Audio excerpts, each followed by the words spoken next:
At the heart of the game is the Magi's Codex, which are really high quality, faux leather, hardbound spellbooks. The Codex is filled with hundreds of years of maps and lore and secrets and methodology of the Magi.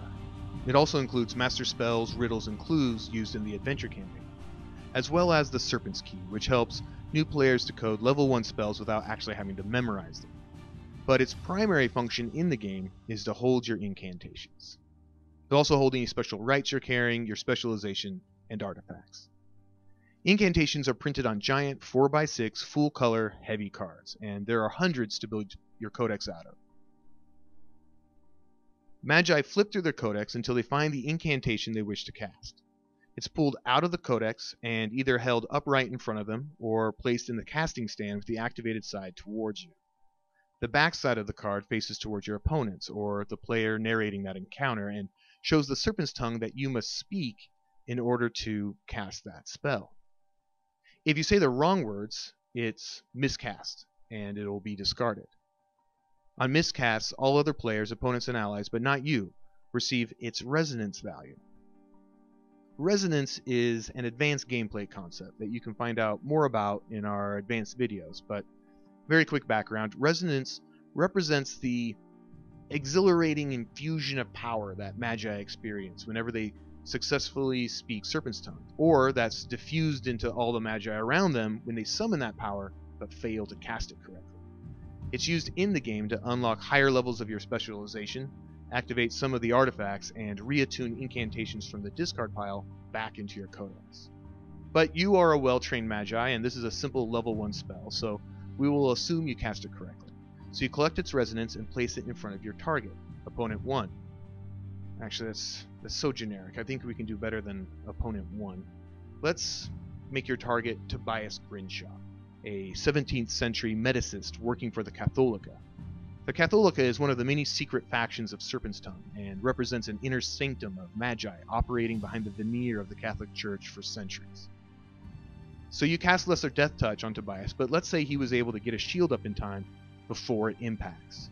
Setting up defenses and getting around them is a core concept to Serpent's Tongue, so let's take a look at it. This shield, Lesser Binding of Etheric Protection, blocks several of the spheres of reality. Let's take a look at what that means. The world of Serpent's Tongue is divided into 2 planes of existence, physical and etheric. And as a general rule, you need to use physical defenses to block physical attacks, and the same thing for etheric. Each domain is subdivided into 3 spheres of reality. The etheric plane has the spheres of soul, mind, and quantum, while the physical plane consists of bio, force, and matter. Incantations sometimes affect an entire plane of existence, and sometimes just 1 or 2 spheres of reality.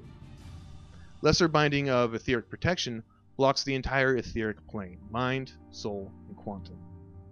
Since your Lesser Death Touch is sourced from the sphere of soul, it's definitively blocked by his Lesser Binding. So it has no direct impact on Tobias, and it's discarded. If it had a longer duration, it would hang around until next turn and attempt to impact on him again. But since this Lesser Binding is a durability-based shield, it takes durability loss each time it blocks an effect, which is marked by a check. So there are several tactics you can try here to get past this defense.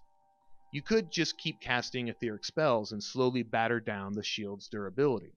Or you could go around his defense by casting a spell from a different sphere of reality. This flame incantation, for example, is from the physical plane, and so it's not affected by the shield at all, and it lights Tobias Grinshaw right up. Or you can try to outpower the defense by casting a level 2 spell. Higher level spells rip right through lower ones, so Dimensional Exile impacts on Tobias, and it causes a durability loss as well. This is the 3rd point of durability, so his defense is totally destroyed, and he's now wide open until he creates another defense. Dimensional Exile also applies a status condition, so it's turned sideways and placed in front of Tobias to mark that he has been dimensionally phased for 2 turns. This will remain in front of him, and he will count down that duration on his own turn using a 4-sided dice or a duration chip. So as you can see, higher level spells are vastly more powerful than lower ones, but they're also a lot more difficult to cast, as you can see by its fairly complex sigil right here, which I will explain in a moment.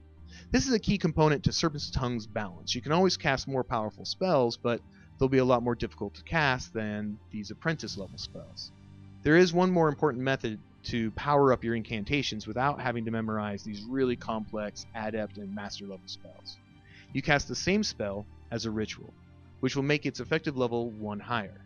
But each step of the ritual takes an action, so it can take multiple turns before it's completed, and it can be interrupted fairly easily along the way.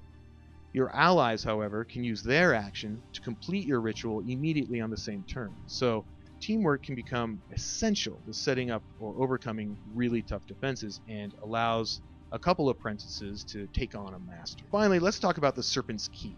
On the front of each incantation is the written form of Serpent's Tongue, which does not use normal text but rather geometric symbols to spell out the activation phrase. By comparing this sigil to the Serpent's Key found in your codex, you can decode the activation phrase. In this case, you can follow the voiced points to come up with Al, Rock, Fos, which is the correct cast phrase for Lesser Death Touch. This system allows brand new Magi to begin casting incantations right out of the box minutes after setting up.